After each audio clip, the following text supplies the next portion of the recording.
Elina, yana mendan oldin kelsanmi? Buyurtmalar ko'payib ketdi. Voy, juda chiroyli chiqibdi. Rahmat, dugonajon. Bir kun shu joyning xo'jayini bo'lasan hali. Ha, shunda ikkimiz birga shu joyni boshqaramiz, dugonajon.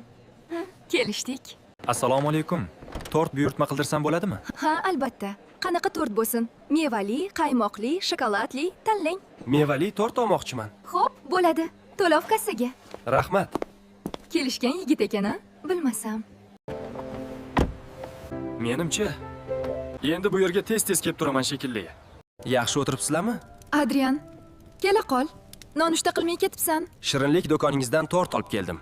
Undan ko'ra men bilan ofisga bor. Ish yuritishni o'rgan. Qachon jiddiy yigit bo'lasan? Qachongacha gitara chalib yurmoqchisan? Badavlat do'stlaringga qo'shilmaysan. Adrian yomon ish qilmayapti-ku. Uni do'konga men yubordim. Boy inson degani hammani oyoq uchida ko'rib yashash degani emas. Boylik hamma narsani hal qilmaydi. Rahmat oyi. Meni doim tushunasiz. Chunki seni hammadan yaxshi bilaman, Adrian. Sen otangga o'xshamaysan, Adrian. Ha? Xarakterim sizga o'xshaydi. Salom. Nima buyurasiz? Salom.